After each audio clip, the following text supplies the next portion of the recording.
Linux Ubuntu operating system के लिए हमें VMware प्लेयर की ज़रूरत होगी। इस प्लेयर के अंदर यूबंटू 8.04 डेस्कटॉप एप्लीकेशन जो है वो रन होगी। तो हम इस VMware प्लेयर को रन करेंगे और इसके अंदर यूबंटू को अपलोड करेंगे। उसका जो ISO हमारे पास होगा। हम यूबंटू को क्लिक करते हैं।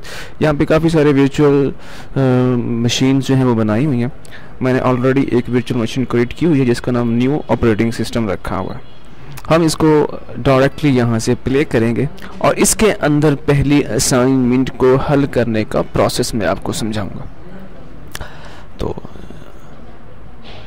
ये जो VMware प्लेयर है, अब इसके अंदर यूबंटू ऑपरेटिंग सिस्टम जो है वो लोड हो रहा है। जैसे ये एप्लीकेशन लोड होगी, बिल्कुल वैसे ही जैसे नॉर्मल हम किसी भी विंडोज़ को ओपन करें, वो XP हो या माइक्रोसॉफ्ट सर्वर हो, वो बिल्कुल जिस तरह से लोड होगी यूबंटू ऑपरेटिंग सिस्टम बिल्कुल उसी तरीके से लोड होगा। आपने वेट करना है कि यूबंटू लोड हो और हम इसके ऊपर काम करें।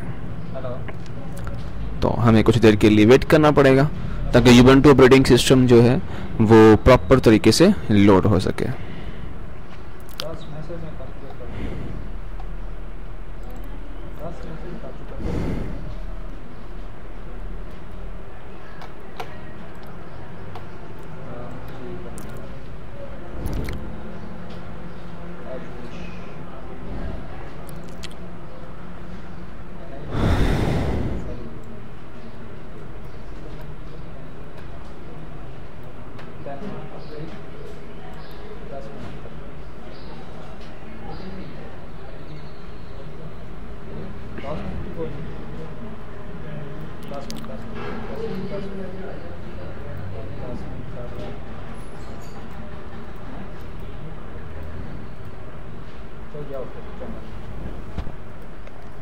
जाओ फिर जाओ फिर जगह ले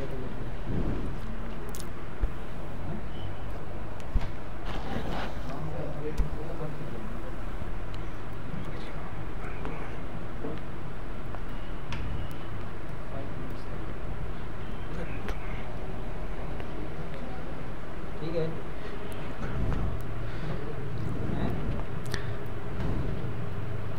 ठीक है,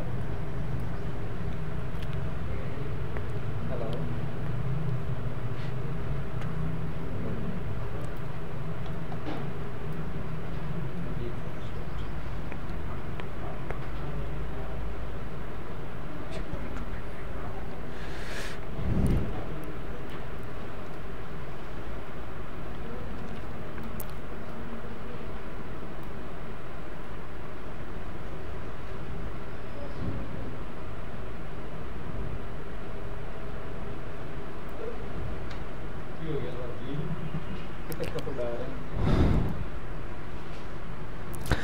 जी, यूबंटू ऑपरेटिंग सिस्टम का मेन मेन्यू हमारे सामने है। सबसे पहले इसमें हम यूज़र नाम देंगे जो हमने यूबंटू की इंस्टॉलेशन में वहाँ पे मेंशन किया होगा। लाइक मैंने जब यूबंटू को इंस्टॉल किया तो मैंने यूज़र नेम जो था वो काशिफ रखा हुआ था। मैं काशिफ रख के इंटर प्रेस करूँगा, फिर वो पासवर्ड रिक्वायर करेगा जो मैंने इसको दिया था। हम इसका ID और पासवर्ड प्रॉपर इसके अंदर एंटर करते हैं। एंटर करने के बाद यूबंटू ऑपरेटिंग सिस्टम का जो मेन डेस्कटॉप होगा वो हमारे सामने आएगा। वहाँ से हम सारी की सारी एप्लीकेशन को इंटरेक्ट करेंगे। तो ये एक बेहतरीन ऑपरेटिंग सिस्टम है, लेकिन इसका नाम जिसने रखा था वो पता नहीं किस टाइप का बंदा था, शायद बंटू नाम रख दिया। शायद उसका नाम ही बंटू था, उसे लोग बंटू बंटू बंटू कहते होंगे, तो यूबंटू के नाम से ये ऑपरेटिंग सिस्टम बन गया होगा। वह अजीब सा नाम है, हालांकि ऐसे कोई अच्छा सा नाम रखना चाहिए था, लेकिन यूबंटू अच्छा नाम नहीं है। बहरहाल जो भी है इसे यूज़ करते हैं। हमारे सामने यूबंटू का ये डेस्कटॉप मौजूद है। यहाँ सबसे पहले हम एक प्रोग्राम लिखेंगे C का और फिर उसको कंपाइल करने की कोशिश करेंगे। तो एप्लीकेशन पे क्लिक करेंगे, एसेसरीज, और उसके बाद टेक्स्ट एडिटर के अंदर हम अपना प्रोग्राम लिखेंगे C का। तो जैसे कि नॉर्मल C का प्रोग्राम लिखा जाता है, हम इसका हेडर फाइल इसके अंदर इंक्लूड करेंगे।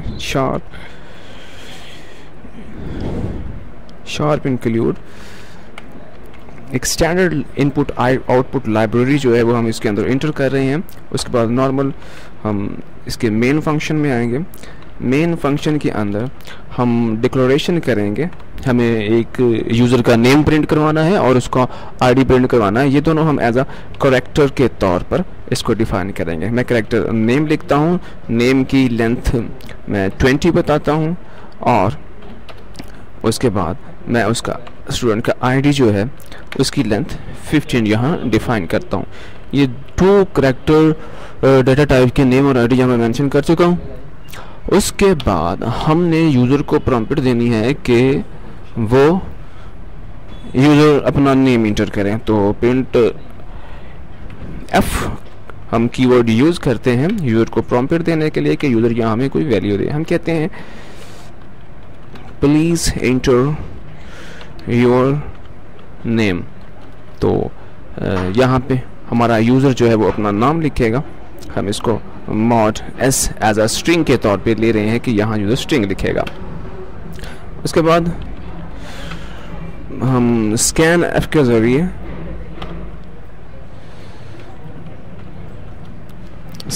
ज़रिए हम ये काम करेंगे कि उसे यूज़र को जो प्रॉम्प्ट दी है, जो यूज़र में वैल्यू देगा, वो हमें स्टोर करवानी है। तो नेम का वेरिएबल हमने डिफाइन किया हुआ है, नेम के वेरिएबल के अंदर यूज़र की दी हुई हमने ये स्ट्रिंग जो हमें प्रिंट कर ली।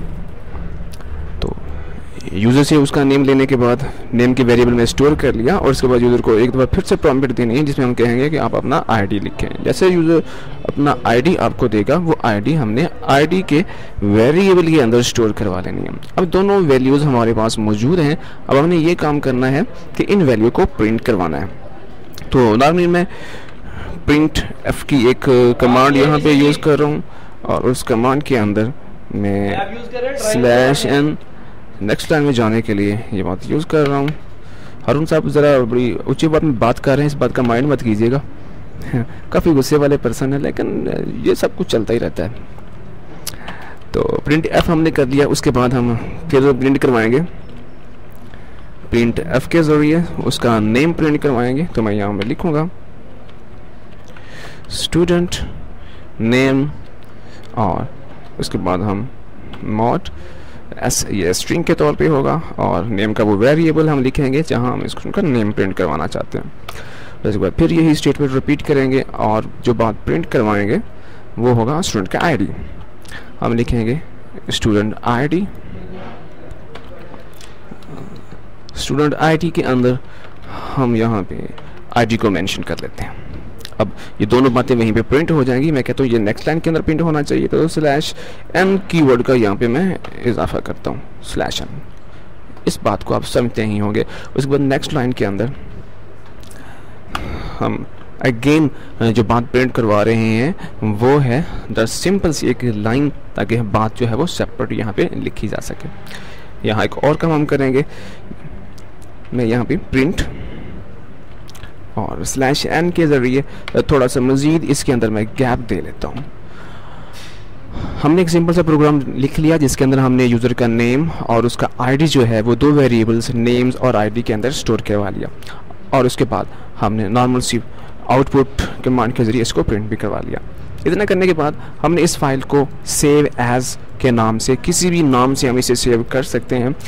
लाइक एज मैं इसका नेम जो है वो लिखता हूँ असाइनमेंट 01 और इसकी एक्सटेंशन .c होगी। इसके साथ इस काशिफ के फोल्डर के अंदर मैंने इस फाइल को सेव किया। जैसे ही मैं सेव करूँगा आप देख सकते हैं कि ये C की एक्सटेंशन के साथ एक C का प्रोग्राम जो है वो बनेगा। इसको सेव कर लें। अब हमने इस प्रोग्राम को कंपाइलर के ऊपर रन करना है, तो इसके लिए हम इसके प्रॉम्प्ट टर्मिनल के अंदर जाएंगे। इस टर्मिनल के अंदर हम मखसूस कमांड्स को यूज़ करते हुए अपना आउटपुट चेक करेंगे। पहले देखेंगे हमारी फाइल जो बनी हुई है वो किस जगह पर लोकेट हो रही है। तो देख सकते हैं यहाँ पे हमने जो एक फाइल बनाई हुई है असाइनमेंट 01 के नाम से, ये फाइल हम इसको कंपाइल करने जा रहे हैं। तो इसके लिए GCC कीवर्ड यूज़ होगा, असाइनमेंट 01.c। इतना करने के बाद हमने एक इसकी ऑब्जेक्ट फाइल क्रिएट करनी है। बाय डिफ़ॉल्ट ये ए के नाम से एक ऑब्जेक्ट फाइल क्रिएट कर देता है, लेकिन आप चाहें तो अपनी मर्ज़ी से किसी किस्म की भी ऑब्जेक्ट फाइल क्रिएट करवा सकते हैं। लेकिन कहते हैं उसको माई फाइल, कि आप एक ऑब्जेक्ट फाइल बना दें जिसका नाम माई फाइल हो। उसके बाद हम इंटर करेंगे। तो कुछ यहाँ पे मिस्टेक्स आई हुई हैं। In function main undefined reference print, कुछ वेरिएबल्स की मिस्टेक्स थी, उसको ज़रा दोबारा देख लेते हैं। यहाँ पे देखें, ये प्रिंट की जगह पे मैंने यहाँ पे प्रिंट एफ लगाना था, और भी कहीं पे कोई मिस्टेक्स हो तो हम उसको दोबारा देख लेंगे। इसको हम इंट मेन कर सकते हैं या वाइड मेन कर सकते हैं, किसी किस्म का भी कीवर्ड दे सकते हैं। मैं इसको दोबारा यहाँ पे सेव कर रहा हूँ। मिस्टेक्स प्रोग्राम्स के अंदर आती हैं, लेकिन उसको करेक्ट करना एक अच्छी प्रोग्रामिंग प्रैक्टिस हो सकती है। अब इसको ज़रा दोबारा कंपाइल करेंगे हम। वही मैं GCC का कीवर्ड यूज़ करूँगा, जो असाइनमेंट का नाम रखा उसका लिखा नेम, और उसके बाद एक ऑब्जेक्ट फाइल मैं यहाँ पे बनवाऊँगा जिसका नाम मैंने लिखा माई फाइल के नाम से होनी चाहिए। तो ये सक्सेसफुली कंपाइल हो चुकी है हमारी फ़ाइल, और इसकी एक ऑब्जेक्ट फाइल भी बन चुकी होगी माई फाइल के नाम से। अब हमने उस माई फाइल को एग्जीक्यूट करना है, तो इसके लिए डॉट/ और आपकी वो ऑब्जेक्ट फाइल जो आपने बनाई है माई फाइल के नाम से, इसको एग्जीक्यूट करेंगे। जैसे ही करेंगे वो होगा प्लीज़ इंटर योर नेम। तो नेम मेंशन कर रहे हैं हम, लाइक एज हम काशिफ नेम मेंशन करता हूँ, और उसके बाद please inter your ID MC0902014336 के नाम से। तो जैसे ही करेंगे हमारे पास स्टूडेंट का नेम और ID प्रिंट हो जाएगा। लेकिन यहाँ पे जो आपको आउटपुट नज़र आ रही है, इसको थोड़ा सा ठीक करना है, तो इसके लिए मैं दोबारा प्रोग्राम में आऊँगा। इसमें हम यहाँ पे /n के गैप देंगे। इसके अलावा यहाँ भी मुझे /n करना पड़ेगा। बेहतर बात यही है कि हमारे पास अगर से कोई एक एक्यूरेट प्रोग्राम मेरे पास पहले से लिखा हुआ है, मैं उसके ज़रिए आपको बात को थोड़ा सा मज़ीद अच्छी तरीके से एक्सप्लेन करता हूँ। लाइक एज ACC के नाम से एक मैंने कोड लिखा हुआ है। वो ये देखिए, बड़ा सिंपल सा कोड है। इसके अंदर वही कैरेक्टर, वही ID हमने बना लिया। यूज़र को प्रॉम्प्ट दे दी, नेम लिखे, और उसके बाद कहा कि वो ID लिखे। नेम में और ID में स्टोर करवा लिया। फिर उसके बाद सिंपल तरीके से हमने इसको प्रिंट करवा लिया। अब देखें, मैं इसी ACC फाइल को यहाँ पे दोबारा कंपाइल कर देता हूँ ताकि बात जो है वो समझ आ सके। GCC, और उसके बाद मैं यहाँ पे लिखूँगा ASS.C, और एक ऑब्जेक्ट फाइल बनाना चाहते हैं जिसको हम कहते हैं ऑब्जेक्ट फाइल SS के नाम से। तो अब इस SS से बनी हुई फाइल को हम रन करेंगे और देखेंगे क्या बात आती है। व्हाट इज़ योर नेम, यहाँ हम अपना नेम इंटर करेंगे, लाइक नेम बुक काशिफ लिखेंगे, और अगर ID पूछेगा तो हम उसका ID मेंशन कर देंगे। ये कुछ भी ID हो सकता है स्टूडेंट का जो हम मेंशन कर रहे हैं। उसके बाद हमारा कंपाइलर जो है वो उसका नेम और ID जो है वो प्रिंट करवा देगा। बहुत सिंपल और आसान सा प्रोग्राम, किसी किस्म की प्रॉब्लम नहीं है। सिंपल C में लिखा हुआ प्रोग्राम है, जैसे कि नॉर्मल अगर आपको मामूली सा C के बारे में कुछ इल्म है तो आप ये प्रोग्राम लिख सकते हैं। यहाँ तक, अल्लाह हाफिज़।